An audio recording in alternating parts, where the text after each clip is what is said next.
Hi there, and I'm glad you're watching us on Theology Thursday. When you open the Bible, it has two main sections, the Old Testament and the New Testament. The New Testament begins with four books, Matthew, Mark, Luke, and John. These four books are called the Gospels, and they are biographies of Jesus' life. However, when we look at them, what we discover is that three of them are very similar to each other, and the fourth one is not. Like that old Disney thing, one of these things is not like the others. The fourth gospel, the Gospel of John, is very different than the first three. The first three are actually called the Synoptics, which comes from the word optic, to view, and so they view it the same way. They basically give the biographical history of Jesus' life. John, on the other hand, is very theological. With all that said, there are, though, some similarities between all four. All of them tell the story of Jesus, and all of them include miracles, teachings, discipleship of people, Jesus' betrayal, his crucifixion, his death, his burial, his resurrection. All of those core essential elements of Jesus' life are included in all four of the Gospels.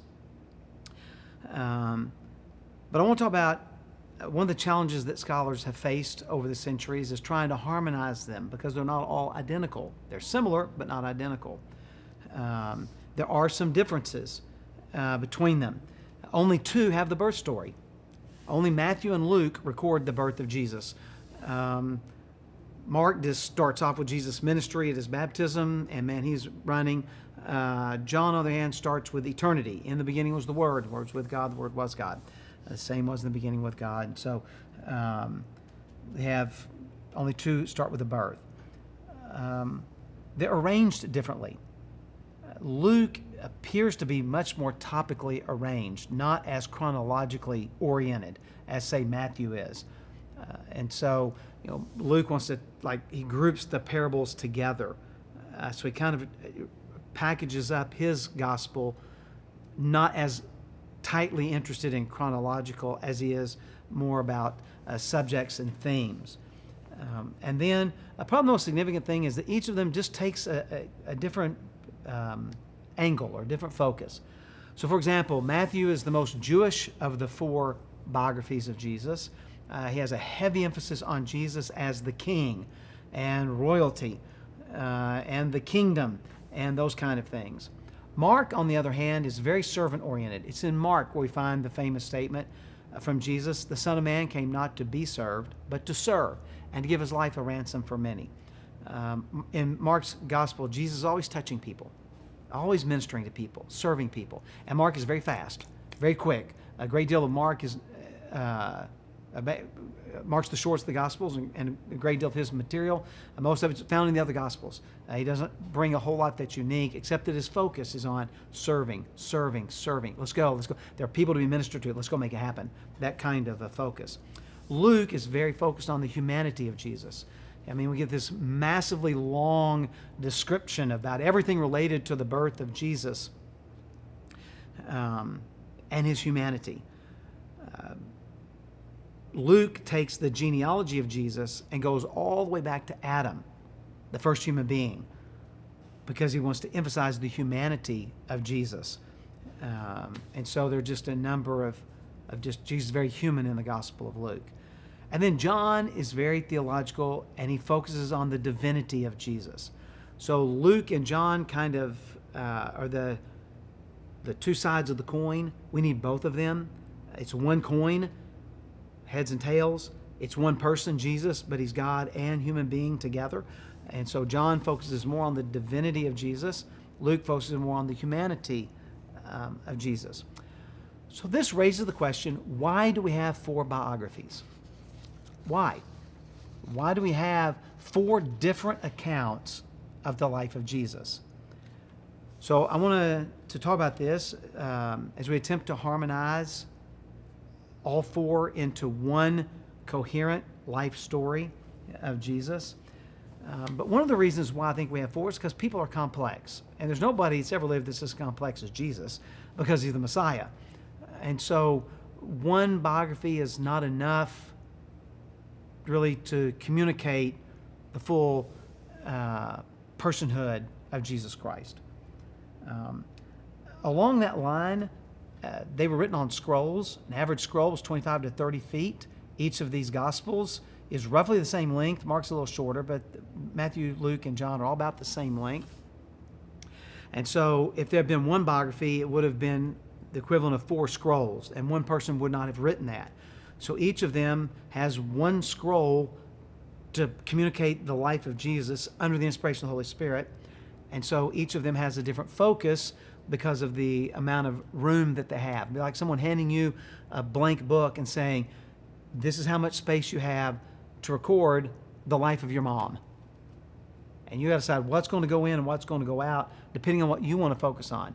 And if you're one of 4 children, you're all going to have a slightly different, not a different view with different emphases. And so we find the same with Jesus. A second reason why is it gives us a good full picture by seeing these different focal points, these different ways each of them do it. Gives us a very robust and full picture of the life of Jesus. I think another reason is because, let's face it, we're all different. So some people like the kingly Jesus in Matthew, and that's their favorite gospel. Other people like the servant-oriented, let's go, let's make it happen, high energy, a guy that's Mark. That would be my favorite because I am high energy, let's go make it happen kind of guy. I don't like just sitting around doing nothing. A lot of people like the humanity of Jesus. There are a lot of females that are drawn to the book of Luke because Luke researched, and the lengthy story about Jesus' birth and childhood and all that. More than once, Luke says Mary kept these things in her heart, meaning that Luke interviewed her. This is Mary's story. It's a mom's story. And so the humanity of Jesus really comes through in Luke, and so a lot of people like that. And others like John, they're theological. They love the way it starts. In the beginning was the Word. The Word was with God. The Word was God. The same was in the beginning with God. All things were made by Him. Without Him was not anything made that was made. In Him was the light, and the life was the light of men. The darkness could not overcome it. And God sent a light, but this light was not that light, speaking about John the Baptist. And it goes through this long theological description, and there's just a lot of deep theological information in the Gospel of John. And so I think we have different ones because different people connect closer with the different Gospels, kind of lean towards different ones.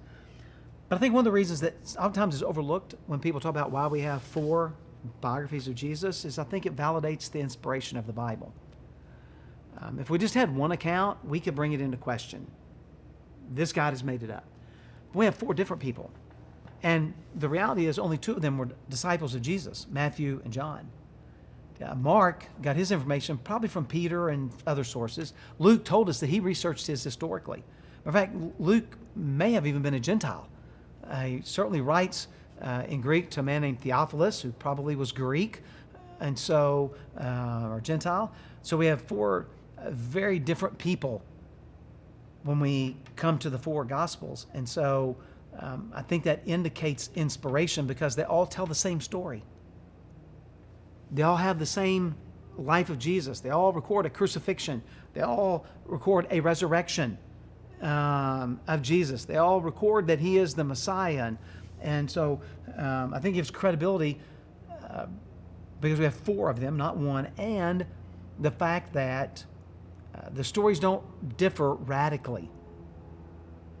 It's the same story.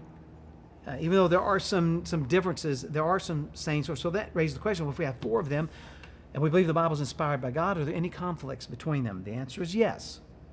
Apparent conflicts. Most of them have been, we figured them out. It's not that difficult. You have a difference of who shows up at the tomb. Well, we probably just had one show up and then others showed up later, and different authors just kind of, focused on different individuals or groups. So that was pretty easy, things like that. Some we probably can't resolve absolutely because we don't know for sure. There are different possibilities, all of which are okay, but we don't know which one is the correct one. So, for example, Jesus records a Sermon on the Mount. Luke records a Sermon on the Plain, which we're pretty sure where that location is. It's a big flat spot on a hill. So Luke, he's on the flat spot, and Matthew's on the hill because the flat spot's on the hill. So those kind of pretty easy to do. But the question is, did Jesus preach the sermon more than once? Did he preach lots of sermons, but the content was similar from them? Did Luke record it in a different place than Matthew did? So it's not a mistake. It's just how to get that. There's several possibilities, any of which will work. We're just not sure which one is right. But there's no conflict that does not have at least one good possible solution to why it looks like a conflict, but it's not. So, for example, the differences in the chronology between Matthew and Luke are very easy to understand because Luke is not chronological. So, that's easy.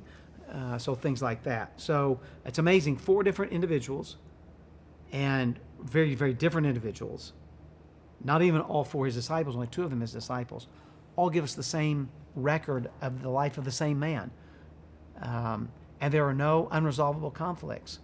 That can only be explained by inspiration. Only way you can explain it is that's inspired by God. So when I look at the 4 Gospels and their different perspectives and all, but also some things that are similar, is there anything that really jumps out at me? Well, yes.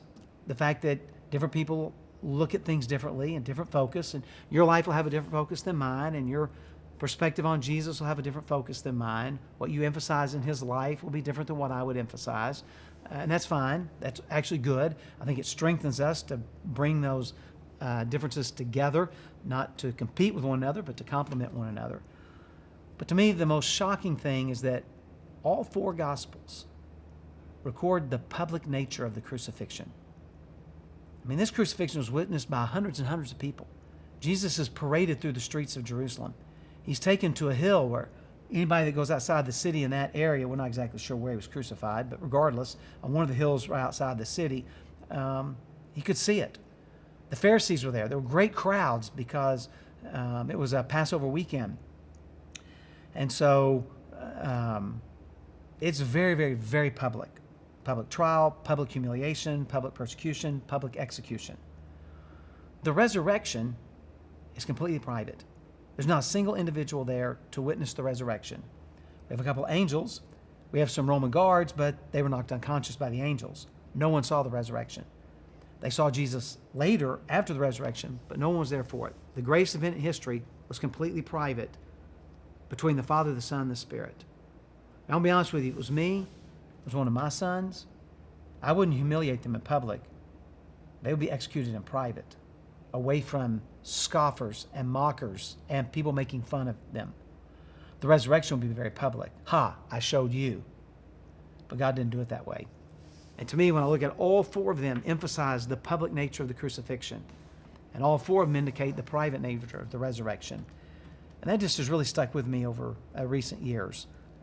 That, God, the way God did it's not the way I would have done it. So I hope this helps you a little bit when you come to the Gospels to realize there are differences of perspective, but they all tell the same account, and we can harmonize them together to make it all work into a more comprehensive, full, and complete story.